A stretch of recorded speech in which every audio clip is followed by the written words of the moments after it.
since 1970s, we lost 60% of vertebrate species. If we look at insects, we lost 80%. As we lose species, what we also lose is the capacity of the natural systems to really provide the services that allow us to function. One of the consequences of living in great cities, in great masses, is that we are cut off from that natural world. If you lose that sense of wonder, you've lost one of the most important things in your life. The human race produces more waste than it really should. We only recycle 9% of all plastic. That means that unless it's been burnt, every single piece of plastic ever made still exists on our planet.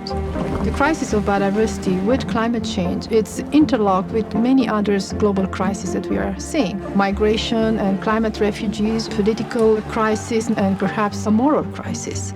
We've stolen our children's future, we're still stealing it, and we must get together now. When I first started the school strike for the climate, I never would have imagined that it was going to be this big. It's over 100,000 children from all around the world. The consumer has to be the one that forces everyone's hand to say, I will not buy from you unless you have a sustainability policy and a clear transparency on the whole supply chain of the product that I'm buying. We're now seeing a real increase in the number of collaborations and partnerships, creating extraordinary coalitions and setting ambitious targets to get us on the right path in line with what the science is telling us. Employees have a responsibility to demand a better value system from corporations, and that's one way to pressure leaders to take a stand and say that they're going to be committed to the environment. It just comes down to all leaders of all organizations recognizing far-reaching implications for how this can truly help to have an impact in the world. Never compromise. What you're doing today will have an impact on the planet for thousands and thousands of years. We are the International Organization for Public-Private Cooperation. We have the trust, the partnerships, and the platform to respond to this emergency. Let's work together. There has been no species that has been remotely clever or ingenious than Homo sapiens. Let us live up to that name. We need wisdom to actually find the solution and then courage to back it.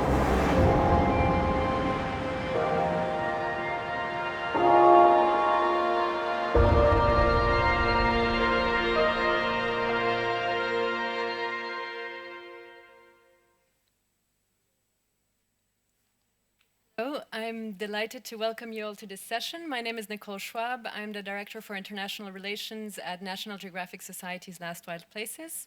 And I'm delighted to welcome the Honorable Minister Javadekar, who is Minister of Environment, Forest and Climate Change, and Information and Broadcasting of India, and Sadhguru, who is the founder of Isha Foundation. We are here for this session on There is No Planet B, which is being hosted in the framework of a series of conversations that the World Economic Forum is hosting as part of its Nature Action Agenda. It's being very clear that in the face of the environmental urgency that we are facing, and the video has shown this very clearly, that we can no longer talk about biodiversity in isolation.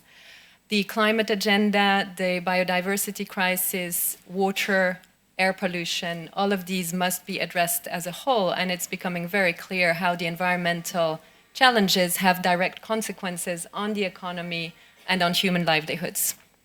In 2018, the World Economic Forum ranked environmental risks as among the top risks to the global economy. So we are talking about ecosystem collapse, biodiversity loss, and extreme weather events.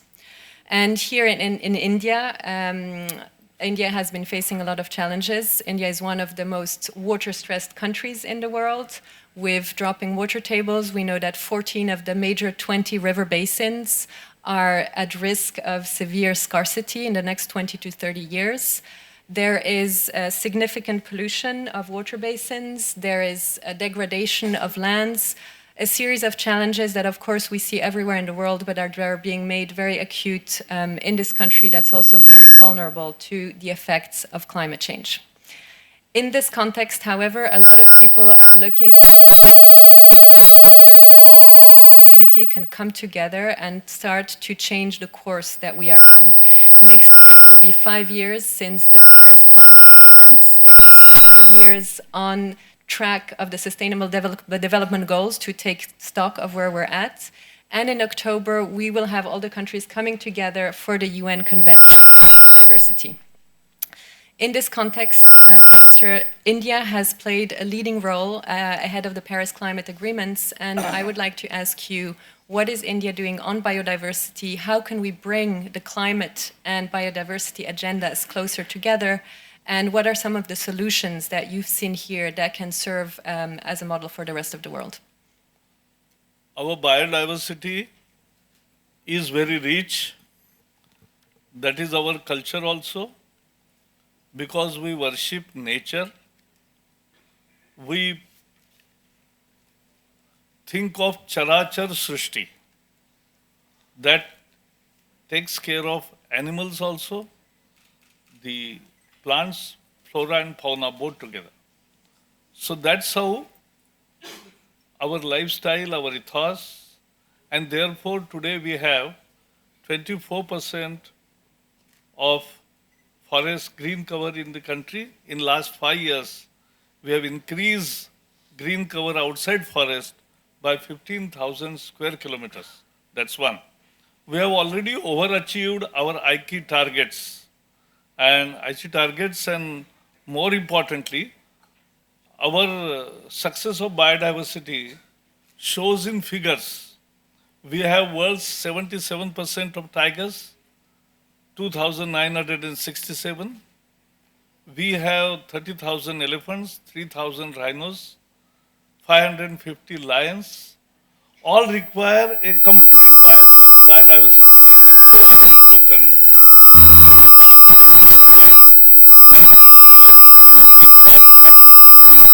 elements when diclofenac killed our all vultures, the stray dogs and many other varieties, the species increased in population. So we have to balance it. So our whole aim is, and our biodiversity plan, we have a National Biodiversity Authority. We have documented, we have formed not only state committees, district committees, now we are forming the local committees also, because people in the earlier stage were not aware of how to document biodiversity. But now people have been well trained and we are documenting it because this is our treasure. We value it. The ecological value of our biodiversity stocks are much higher. You talked about 2020. Let me tell you that India is walking the talk. We had 3 NDCs clear in Paris. One is to create 2.5 to 3 billion tons of carbon equivalent, and that is what we are going ahead with, afforestation program, and we have released $6 billion to all the states for more speedier afforestation in next 5 years. So that's one.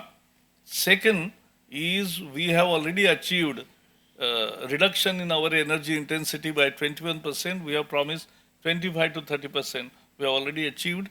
And Prime Minister Narendra Modi has declared 175 gigawatt in Paris of renewable energy, that is 40% of our energy mix capacity, energy capacities. So that is, we are already achieved half of it and will achieve by 2022 that. And that upscaled the target for ourselves without somebody asking us. In this UN session, Climate Summit, he has said we will have 450 gigawatts of renewable energy. That's huge. No country has thought of it. Thank you very much.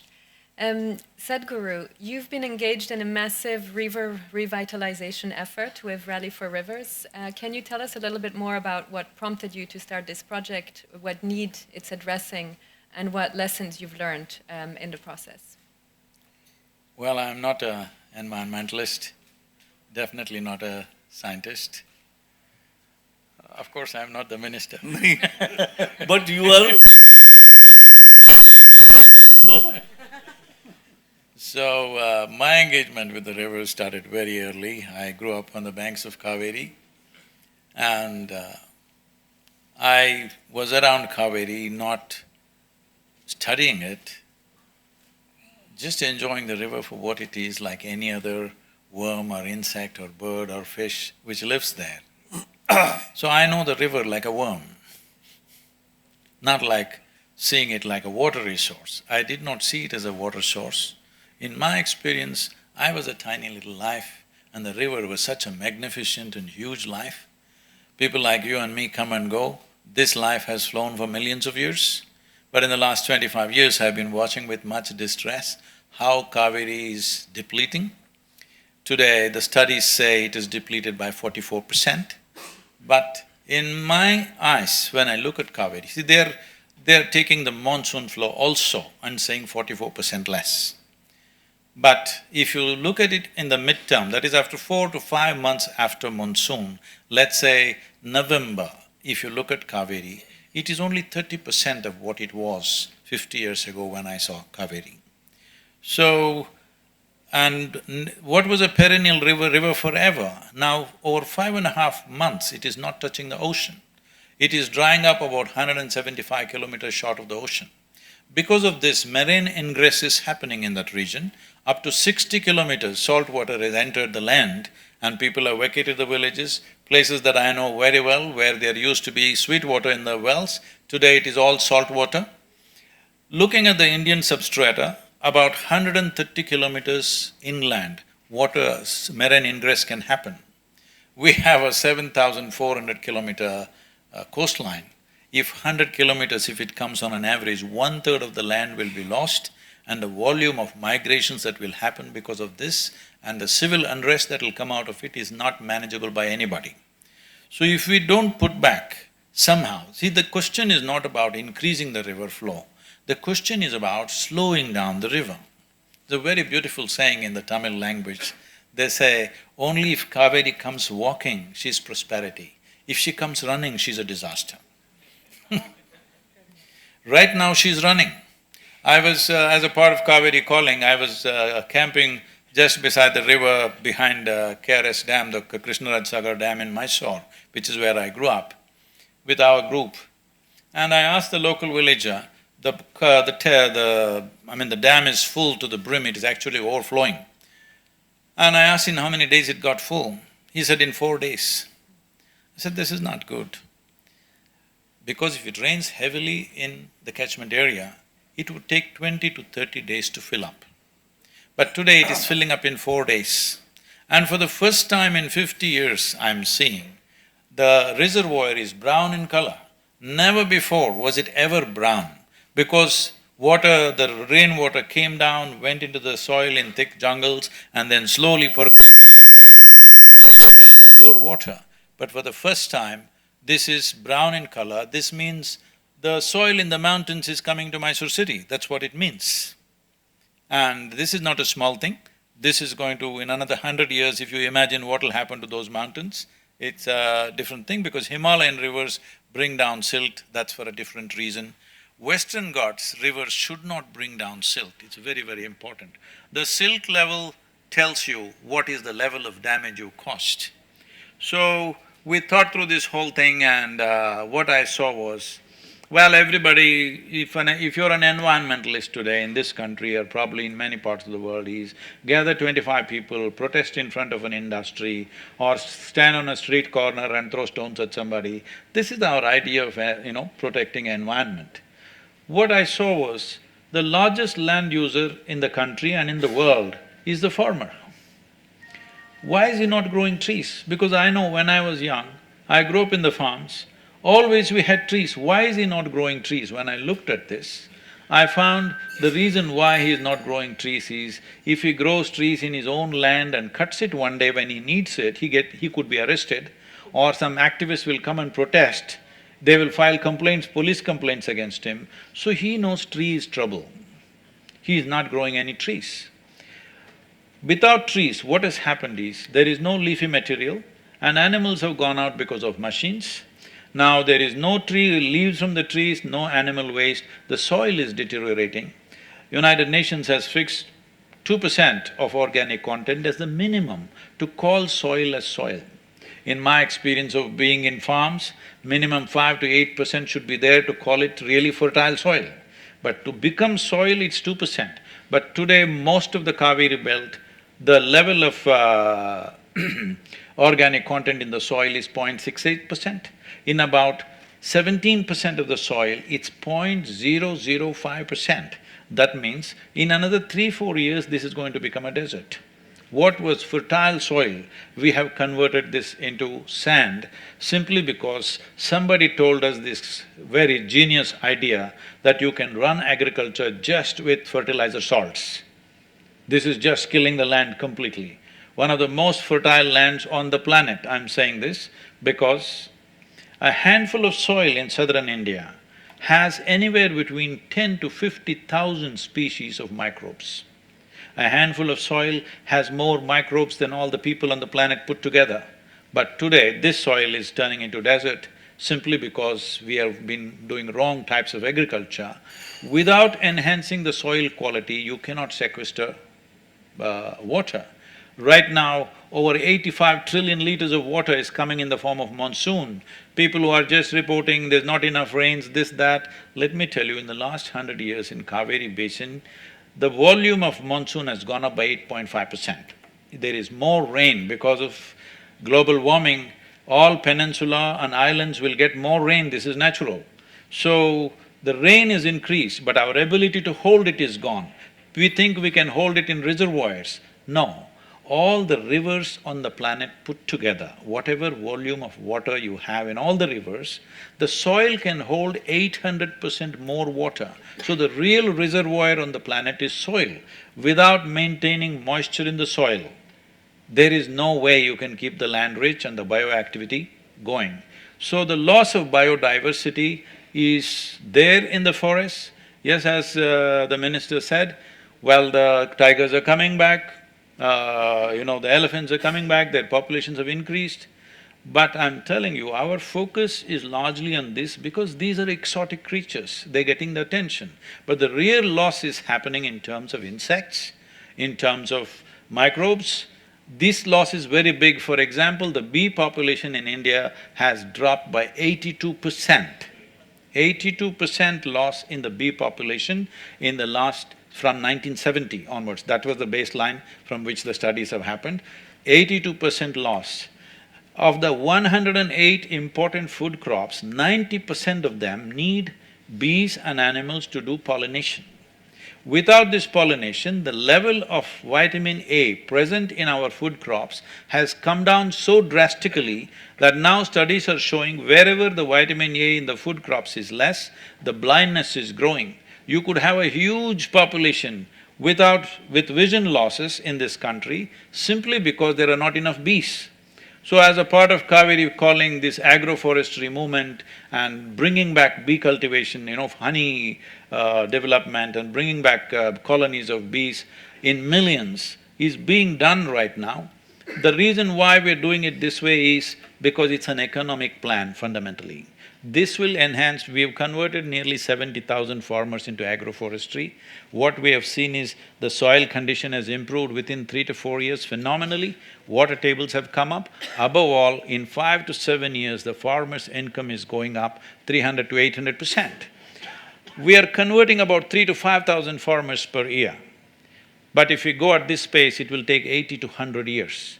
So right now, Kaveri calling as a movement is to crush this 100 years into 12 years. It's a 12-year commitment to see that 240 crore, 42 crore or 2.42 billion trees go into this 83,000 square kilometers of Kaveri Basin. If we do this, we will be sequestering anywhere between 9 to 12 trillion liters of water, which is over 60% of the present Kaveri flow. This is what needs to happen. The soil moisture has to come back, soil fertility has to come back, otherwise protecting biodiversity will not happen. The largest footprint is that of agriculture. Without transforming agriculture, you cannot preserve the biodiversity of this planet. Thank you very much. Thank you also for showing us so clearly the interlinkages between all these different aspects. Comment? Yes, absolutely. Yeah, because what Sadhguru is saying is absolutely true. You have to improve the health of soil and the microbacterial life in water, in soil, is the important aspect of the whole biodiversity. It starts from there, A. And therefore, what he has initiated is agroforestry. We at a national level have decided not only watershed development through various methods, trenches to forest, but more importantly, her made per paid. Because many farmers will not choose complete plot to be given for trees. They want crops also. And so he has a choice, but he can at least plant trees on his bank of the farm, and that he can do it. More importantly, we have issued 120 million health cards to nearly the equal number of farmers, because unless they know the health, and what he is describing is correct, what was health 20 years ago, what was it 10 years ago, and after continuous use of chemical fertilizers, what it is today are three different things. And therefore, we want public participation, we want NGOs also, we want to work with all of them, and we want to build it as a very big public campaign, like what Prime Minister launched yesterday about say no to single-use plastic. Thank you. Both of you are talking obviously about agriculture, which is one of the industries that's the main drivers of biodiversity loss and which also needs to be part of the solution. I'd like to ask you, Minister, what are your expectations of the private sector and what, in your view, are the roles and responsibilities of business? I think government is not the only pole which has to act. It is the society which acts. And therefore, all NGOs, all good organizations, efforts of Sadhguru and others, as well as private sector industries, can create right from awareness to actual work in not only tree plantation, but in all aspects of environment. This year, yesterday I attended one wonderful program. The Renewable Energy Ministry has organized that. It created a Guinness Book of World Record. 5,000 school students of Delhi came together at 10 a.m., learned how to assemble solar lamp for 1 hour, and then they assembled it for 5 hours. It takes 5 hours to assemble it. They assembled it, and it was wonderful, successful program, and they lit up the lamp. Their joy was very much because they learned from heart, learned by mind, learned by hand. That is the real training. And that is why we want to encourage all kinds of awareness program and actual program where private participation is most welcome. And now we are planning to have on shelf many projects out of which they can choose as per their liking. Thank you. Sadhguru, I'd like to ask you also about the private sector and how, in your view, the private sector can help in the river revitalization projects and in, more broadly, nature restoration and having incentives to invest in nature restoration. So when it comes to protection of wildlife, we don't have to protect them, we just have to leave them alone. Yes. They will manage. So, there are, in every state, there are forest departments with substantial staff. Little tightening of that is needed. In some states, it's well managed, in some states, it's a little loose, in some states, it's being exploited. It's at different levels. But I don't know to what extent the minister can push this, but we must push this, that these agencies are better trained and more committed to what they're doing. Absolutely. But one thing is clear for me, that exploiting India's forests for commercial purposes must be history. Because we have reached a point in this country, we cannot touch our forests in a commercial sense. Some small tribals and others use it for their own livelihood and stuff, that is okay, but commercial exploitation should stop. So where do we go for timber? Where do we go for these producers? So this is what we are trying to change. To make timber into an agro-produce, it should no more be a forest produce. For this, the minister has promised us, and both the states in the south, all the 3 states in the south have promised us that they will change the laws, that a farmer can grow, fell, transport and sell his produce wherever he wants. Nobody will come in his way. This is the main problem. Right now, if I cut my tree, I have to fill 5 different forms and then go to 5 departments, and there are other things involved in the departments. So, this takes away his life. So, nobody wants to plant a tree, it's too much of a mess. So, about the food crops going down, when he mentioned they don't want to plant all trees, definitely. See, we have seen, we can send you the videos and sharings of the farmers, how their lives have changed. By cultivating regular crops with trees in between, the crop produce has gone up manifold. Yes. For example, one major crop in the south is turmeric. Turmeric farmers who are doing it with agroforestry, their crop yields have gone up from 10 to 12 quintals per acre to 25 to 30 quintals. Not only that, their neighbors are selling turmeric at the same season at 7,000 rupees per quintal, but the agroforestry farmers are selling it at 12,500 rupees per quintal, simply because the curcumin value is much, much higher, simply because of the leaf and the organic material in the soil. So it is not against regular farming, it is not against food crops. In fact, one big problem with India's food crops right now is the nutritional value has come down dramatically. They say in the last 25 years, nearly 39% lower nutritional value in almost everything we are consuming. So, the nutritional value, if it has to go up, we must understand this body is just soil. The soil is rich, this will be well. If that is poor, this will also be poor. The very way we live, our lifespan, everything will be affected if the soil is weak, because we are soil. Most people understand this only when you bury them, but if we understand now, we can fix it. Because the only way to fix it is, we need leaves from the trees and animal waste. Without these two things, we cannot do it.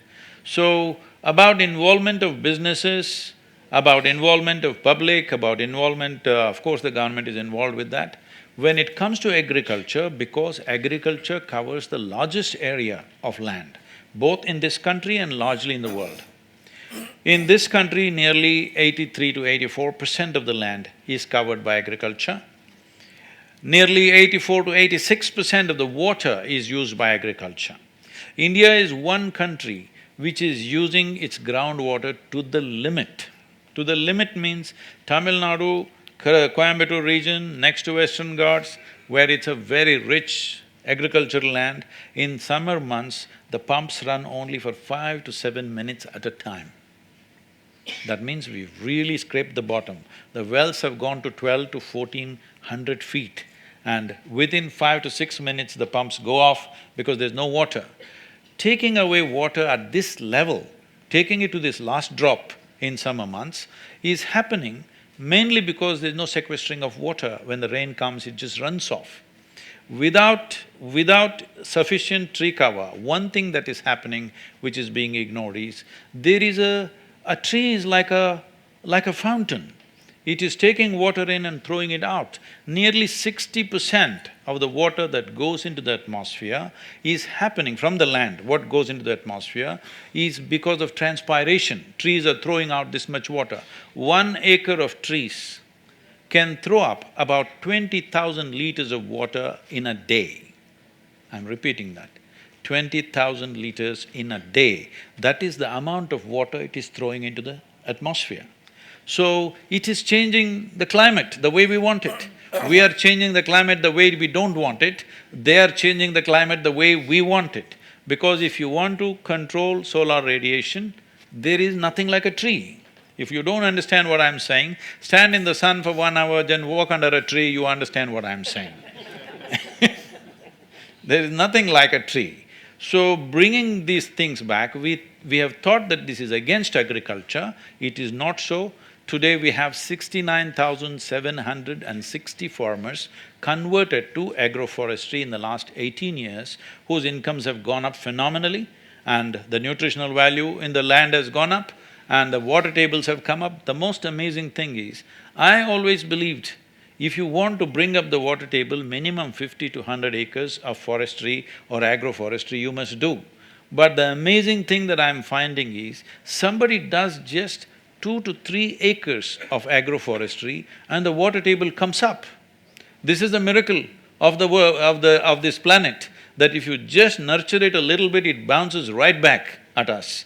So, this needs to be done now, not tomorrow, because in my experience of life, as I said, I'm not a scientist or anything, but I'm like a worm who observes the earth. Because I live on this planet, I pay attention to it, because I don't have to read anything, I can pay attention to everything Because of this, what I see is, if we take the right kind of action now, if we put back substantial amount of vegetation, which does not mean just trees, there are various other kinds of vegetation, in the next 10 to 15 years' time, we will turn this around within 20 to 25 years in a big way, in a big way.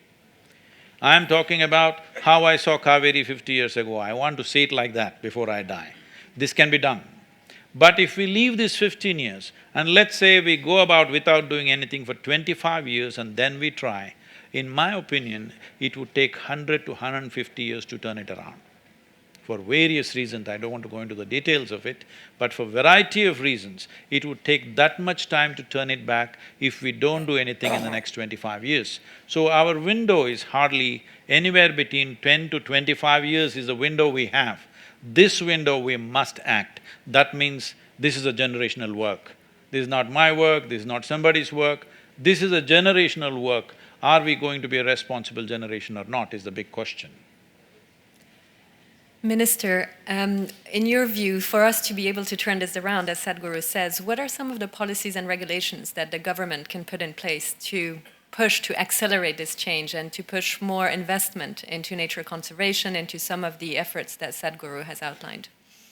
Absolutely. As far as river rejuvenation is concerned, we have not only set up the policy, but the program and the Ganga cleaning. And along Ganga, we have already planned and started planting trees. What he is doing to Kaveri, we have already started on doing to Ganga, because we believe in this philosophy, number one. Number two, more importantly, in each aspect, in biodiversity, in forest, in wildlife, in emissions, in renewable energy, in newer pollution of cities, on waste management, on all aspects, we are making sustainable development policies, making rules after discussing with all stakeholders and creating the work, because we believe, and that's Gandhiji's teaching, that there is no planet B. And he used to say famously that Earth can take care of everybody's need, but not of everybody's greed. So we want to avoid that greed and create a sustainable path, a low carbon path of development. Today, just before coming to you, a British minister had come to me. So we discussed many things. Somebody said among the delegation that, oh, we are all have responsibility to act. Yes, I said we have all responsibility to act, but we are not responsible for the climate change that has happened.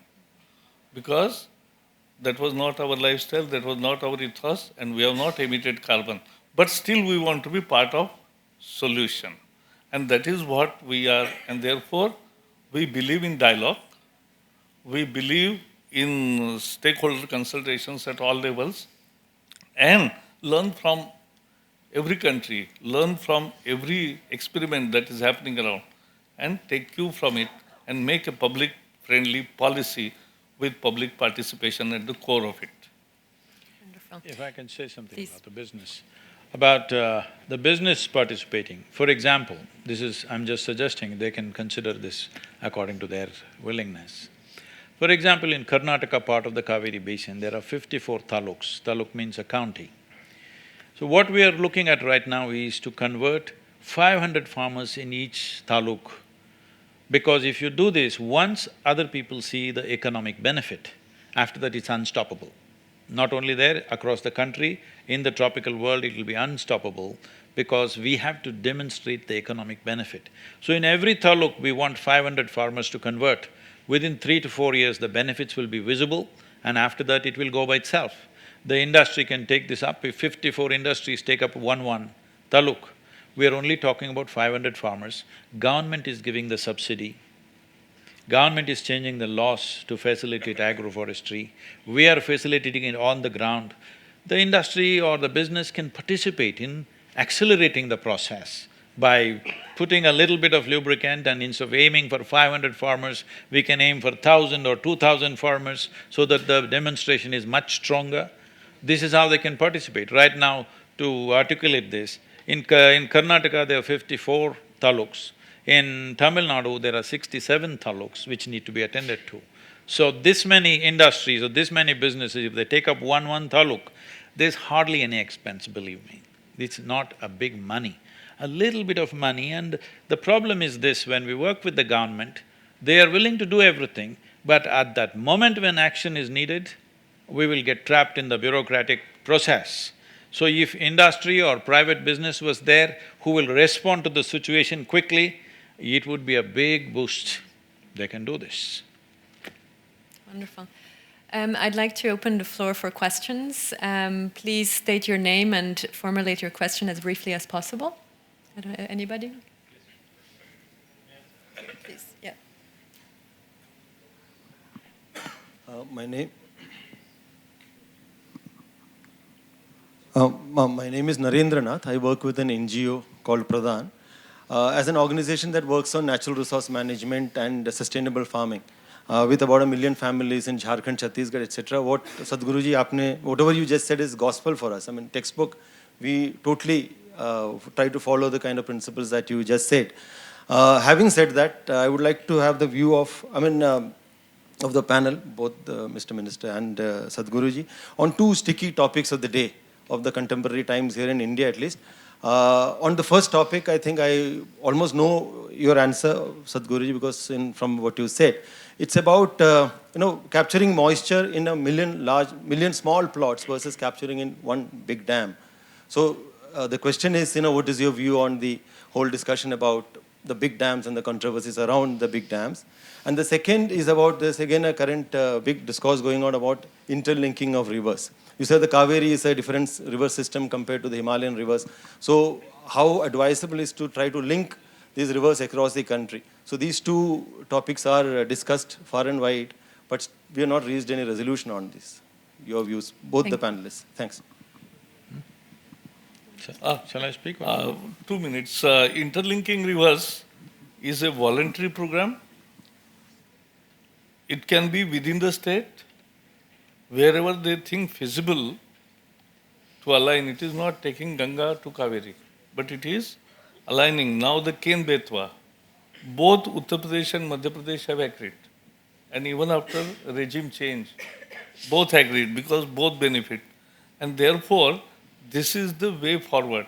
Gujarat has done their own interlinking of waters. It benefits. So there is a very strongly proven case. So it is voluntary program. We are not mandating anything. We are helping. Number one. Number two, you asked about big dams. Once I was discussing with my one very good expert, and he told me one simple sentence. Small rivers will have small dam. Big rivers will have big dams. So, I'm not against dams or the series of dams, but there are many things to be done to the whole river system because we can't stop humanity from progress. We were 35 crore when 60 years ago. Now we are 130 crores. But we don't require to import food because of dams have also played very important role in irrigation. See, we built dams at a time when India was facing major famines, where a famine means it did not take people in thousands, it took them in millions. So the 1943-44 famine took nearly 3.5 million people in 4 months. So even post-independence, till 1962, we had famines in the country which took hundreds and thousands of people. So at that time, we did build big dams, mainly inspired by United States, because it's United States which brought in the idea of huge dams. Europe generally did not build very big dams. So we went for that because at that time it was an emergency measure. We had to do it to save the people of this country. As the minister pointed out, many of us are alive because of the dams, and our population is multiplied because of the dams. That is also there. So, but now the idea of building a big dam is gone in the world. United States has decommissioned over 900 dams. And in India, wherever we can build the terrain-wise, wherever we can build the dam, we've largely done it. Rest are all flowing in the plains. Building dams in the plains will be not right. So, I don't think government or anybody is thinking of big dams except a few mountain streams they're trying to harness for hydroelectric and stuff. But otherwise, there is no possibility of big dams. Do we want to break the dams that we have built? No, we cannot do that. We have invested and the lifestyles have formed around it, we cannot suddenly turn this around. One thing that is happening in our dams, particularly the Himalayan region, because the volume of silt is so heavy, though the life of that dam, for example, Teri Dam, from the age of 19, myself, for 27 years, every year I trekked in Himalayas. So I saw the Teri Dam from the time of its planning coming up. I went and met, the Chipko movement. I met Bimala Devi. I could not meet Sundarlal Bahuguna, but I met his wife. And I was at one time considering myself joining full-time to the Chipko movement because I saw a disaster building up. But now that it's built and there's a huge volume of stagnant water, Himalayas being a very sedimentary kind of mountain, the volume of silt that is coming, I would say the life of Teri Dam is just another 25 to 40 years. After that, it'll be totally silt-ridden and unusable, and you can't dredge it. You cannot dredge it, that volume. So the dams will become irrelevant if you build in certain areas, but there are certain dams, for example, K.R. Sagar Dam, it has transformed the whole area into phenomenal agricultural belt. So you cannot talk about this as one simple for or against. It is a question of judiciously doing what is needed. When it comes to river linking, well, all kinds of people, film stars, anybody who wants to become popular in this country, they say, I'll bring Ganga water to Kaveri, I'll bring Godavari to Chennai. This is happening, this is irresponsible because in a tropical country, transporting water by canals is irresponsible. The level of evaporation when the temperatures are over 35 degrees centigrade and it's a thirsty land, amount of water it's drinking up is just not right. If cities need water, it must be transported through pipelines. Of course, people have to be serviced. Pipelines can take water. Agriculture-wise, we need to understand, still we're in a mindset of subsistence farming, that around our region, around where we live, we want to grow everything. We want to grow paddy, we want to grow wheat, we want to grow vegetables, we want to grow everything. This is a subsistence mindset. Where there is water, you can grow thirsty crops. Where there is no water, you can grow other kinds of dry crops because transporting food is much easier than transporting water. There was a time when there was no such transportation where you had to grow everything that you need around your home. Those days are gone, this needs to change. And for about government policies coming into picture, we are working with Maharashtra government. This has been the most progressive and proactive state when it comes to water-related issues and conservation of rivers. One thing they did was, they made micro-irrigation compulsory for sugarcane. 1 hectare of micro-irrigation can save up to 12 million liters of water per year, okay? This is what needs to happen. That we need to transform agriculture. Without transforming agriculture, which is consuming nearly 83–84% of the water in the country, you trying to talk about various other things, you use less water when you're brushing your teeth, then I don't know what other problems you will have. This may help the local city water, water works, the water pump that is there in the city, it may help, it may bring down the load. Yes, it is some civic sense, but it is not of any ecological significance. Ecologically, if something needs to happen, we must see where is the maximum usage. The maximum usage of land and water is in agriculture, and that's what we need to transform. Absolutely. But you don't get marks or you don't get funding if you are an NGO and want to transform agriculture, you have to hit some industry. You must say, this business is the main source of all the trouble, then you have people gathering behind you. This kind of environmental activism needs to stop, because right now what I see is a whole lot of people are invested in poverty.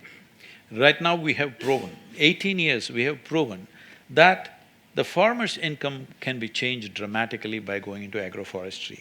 Right now I am facing two public interest litigations since the Kaveri calling in the last 1 week, and many other lawyer notices which are waiting for me when I go back, because people are invested in poverty.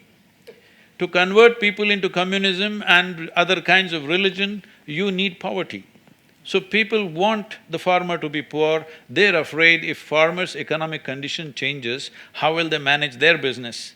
So this is going on in the country, this the government should deal with to some extent. All right. We have time for one last brief question. Good evening, I'm Dr. Ruchi Saxena. Namaste.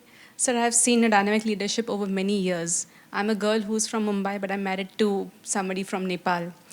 Being a girl from two countries, seeing the pain of both the countries, the way you have shown your leadership in India and moved the governments and the industries to make a change, I would actually kind of get your comments, how can we build a cross-border cooperation between India, Nepal, Bhutan, Bangladesh, so that the issues of flooding which happens across the border, it's kind of resolved, and some more steps can be taken by both the governments and the industries on both the sides of the border to kind of reduce the burden of disasters. Thank you. See, the problems are not of the same nature. The problems of Nepal and problems of India are not of the same nature. Nepal is largely a mountainous country and copious amount of water coming from glacial melting all the time. The snow melt creates enormous amount of water. Rain is also very copious in the mountains out there. Almost, people may not know this, nearly 40% of the Ganga water is from Nepal and Tibet.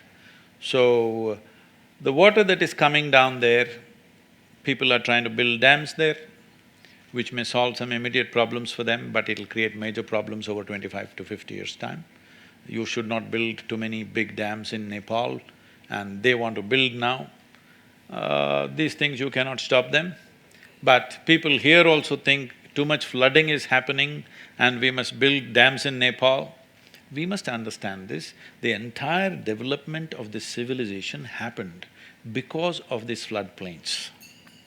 It brought such alluvial soil, you could grow anything you want. You've heard Mera Desh ki dharati, sona ugale ugale and all that stuff.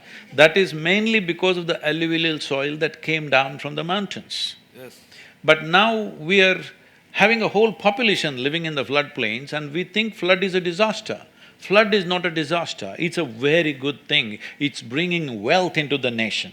But we don't know how to receive this wealth. We're getting buried under this wealth. This is our problem. So, one important thing that nobody wants to touch, the elephant in the room is population. Nobody wants to address it. But we must address it. We are instituting an award for all the young women who have consciously chosen not to have children in their life. We are instituting an award because this is what needs to happen. That human being means we do everything consciously. The Nepali husband and the Indian Mumbai girl need not necessarily produce a mix. You live happily. Oh, see. I'm not saying you must not have, but it is not compulsory. It is not compulsory. It must be a conscious choice if somebody wishes to. Otherwise, they should stay away from it because We are trying to… Everybody is talking about controlling human aspiration. Believe me, you're not the first one. Right from Buddha's time, even before that, people have been telling you how to not be consumerist, how to live with little. It's not worked or no? Has it worked or not? It's not worked. Now suddenly you start talking about giving up your desires. Is it going to work? I know it'll not work.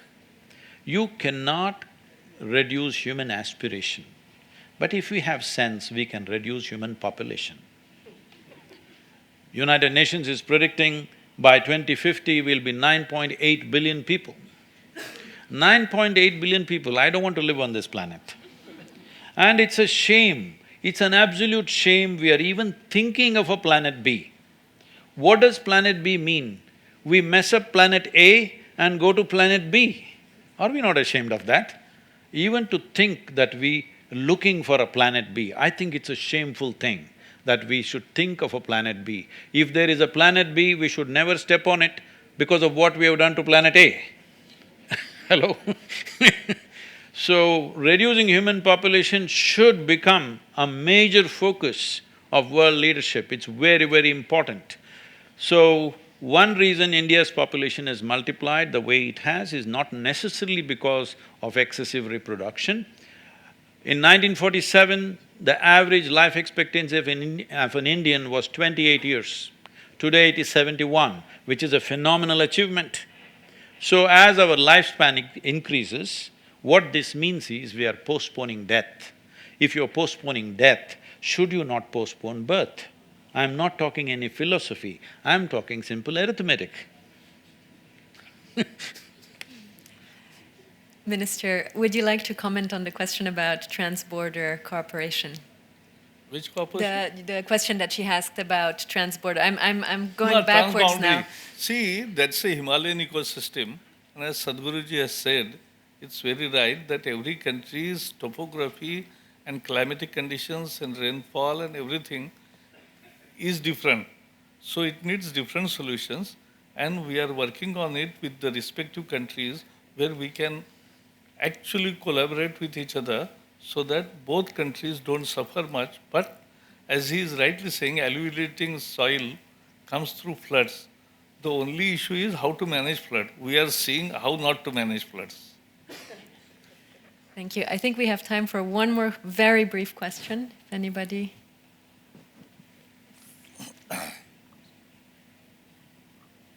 My question is to you, Honorable Minister. India is home to 1/7 of the world's humanity, and yet has about approximately just about 2.5% of the land mass of the world. And therefore our challenges of coexisting with nature are monumental, of course. The impact of any population program and incentives also will probably generate a couple of decades later. So therefore we do have immediate challenges in the next 2 or 3 decades to really create solutions where man and nature can coexist and live symbiotically. And there are many models that have happened in India already in this regard. So could you throw some light on some of those solutions that India has already experimented with? About population? No, about man and nature living in partnership together. We think that, yes, as I told you, Indian culture is to worship nature, to be with nature, grow nature around. What stopped it was the laws which we made that cutting a tree and transporting a tree becomes the big crime. We have done away with. Now we have decided bamboo also to be grass, and so it can be freely transported. Because unless you create an opportunity for farmer to grow and cut and transport and sell, why he will grow in first place? That's what happened with sandalwood. Sandalwood is India's own species. Australia took from us 100 years ago. Now we are importing from Australia. So this is how we are doing. Now yesterday we were discussing about agarbatti, bamboo plantation which makes agarbatti rounded. So there were many restrictions which we are removing because otherwise we don't grow sustainably. But I must comment what Sadhguruji has said is very right. that we must think of bigger issues also, which we don't talk at this present, because if I talk something now on the issue which he raised, that will be the news. So, so I'll only say that these are bigger issues which need to be discussed at various forums so the public voice grows in one direction. As a concluding remark, we're coming to the end of our time. I'd like to ask each of you for your final reflections and maybe thinking about a year from now, if we come back here, and we're really looking at, have we accelerated our path on this transition? What would you like to see a year from now? Acceleration is definitely needed. But when we say acceleration, we must talk in terms of acceleration of inputs as solution, not results. Because this is a thing that I realized when we did the Rally for Rivers. We did a missed call campaign where 162 million people participated. It's the largest movement ever to that many people to participate. But many people thought if they give a missed call, the river will come up. So to make them understand that we need to work and it'll take another 15 years, 12, 15 years time before you see results, and you need that level of commitment that you are there for 12, 15 years on the job to make this happen, otherwise this will not work. So this is an important thing that we need to put across. After 1 year, what would you like to see? We would like to see more intensified efforts, but we should not expect results in 1 year's time, because that's not the way we fix environment. If you want engineering solutions, you can have it in a year. But engineering solutions or emergency solutions, they are not real solutions. We need ecological solutions. They take time. As we took time to destroy it, we take time to put it back. Thank you. Minister? I'll just say that what Sadhguruji has said is absolutely right. It is not 1 year or 50 days or a 100 days program. It is more years and generations together have to work in direction. And that direction we have finalized will make it takes more speed in that direction. That's what we can achieve in 1 year. I have to say, this is not to praise the minister who is here, but I have to say, in the last 2.5 to 3 years' time, many small policy changes have happened, which is directing, which is pointing towards ecological solutions. This need to be activated. Policy changes have happened, now we need to push it into action. This needs to happen in the next 1 year. If we push it into action mode, the policy changes that have been effected in the parliament, we need to push it. I'd like to thank our panel, not just for their solutions that they have provided, but particularly for their commitment towards an ecological solution. Thank you very much. Thank you. Thank you.